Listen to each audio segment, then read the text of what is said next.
Hello everyone.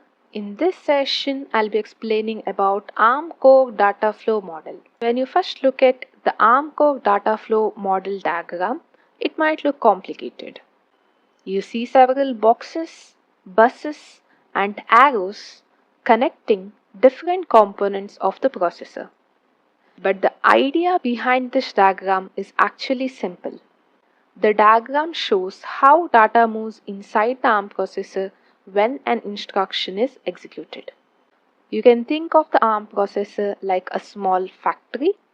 Registers store data, buses move data between components, functional units like the ALU and multiplier perform operations on the data. The instruction decoder decides what operation must be performed. In this video, we will go through every component in this diagram step by step and understand how the ARM processor executes instructions internally. In this explanation, we are specifically discussing the ARM7TDMI core, which follows a von-Neumann architecture, where instructions and data share the same memory bus. Let's first discuss about the data bus and the address bus. The ARM processor communicates with memory through two main buses. The data bus is a 32-bit bidirectional bus used to transfer instructions from memory to the processor and data between memory and the processor. Since the ARM7TDMI follows von Neumann architecture, both instructions and data use the same bus. Next, we have the address bus. The address bus carries the memory address where the processor wants to read or write data. So, address bus tells memory where to access and data bus carries the actual instruction or data. Memory itself is not shown in the diagram because it is external to the processor core. Next, we have the concept of instruction fetch. Before executing an instruction, the processor must fetch it from memory. This begins with the program counter, that is PC, which is also called R15 or register R15. The PC holds the address of next instruction to execute. In the diagram, you may see the PC sending the address directly to the address bus. In real hardware, there may be internal buffering stages, but the diagram simplifies this connection to focus on the data flow concept. Memory then sends the instruction through the data bus into the processor. This stage is called instruction fetch. Now, let's discuss about the instruction decoder. Once the instruction enters the processor, it goes to the instruction decoder. The instruction decoder analyzes the instruction and determines which operation must be performed, which registers are involved, where the result must be stored. After decoding the instruction, it sends control signals to the rest of the processor so that the required operation can be performed. But again here the control signals are not explicitly shown in the diagram because the focus of this diagram is only on the data signals, not control signals. Next we have register file, which is nothing but the main storage area inside the processor. The ARM register file contains 16 registers, that is R0 to R12, which are general purpose registers, R13, which is a stack pointer, R14, which is a link register, and R15, which is a program counter. ARM instructions use three registers. First source register, which is Rn, second source register, which is Rm, and destination register, which is Rd. The register file sends operand values through two internal buses. A bus, which carries the value of register Rn, and B bus, which carries the value of Rm. Next, let's discuss about the sign extent hardware. Sometimes instructions use smaller data values such as 8-bit or 16-bit numbers. But since ARM is a 32-bit processor, these smaller values must be converted into 32-bit values. This is done by using the sign extent hardware. Sign extension preserves the sign of the number when converting it to 32 bits. For example, an 8-bit number 1111 and 0000, when sign extended to 32-bit, the first 8 bits remain same, but all higher bits are now changed to 1.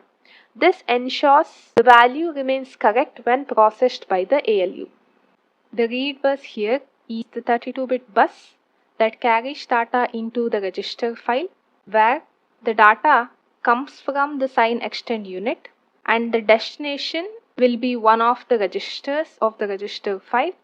It is called read because the processor is reading a value from the instruction or memory and placing it into a register.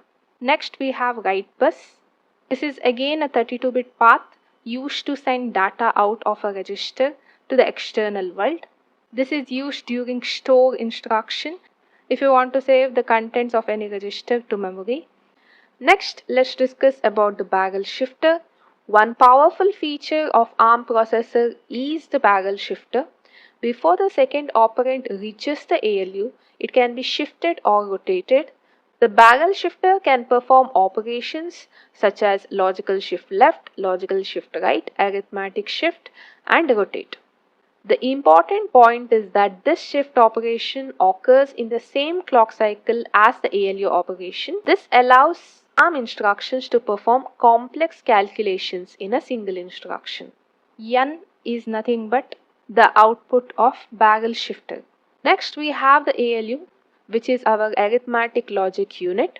The ALU performs the main arithmetic and logical operations.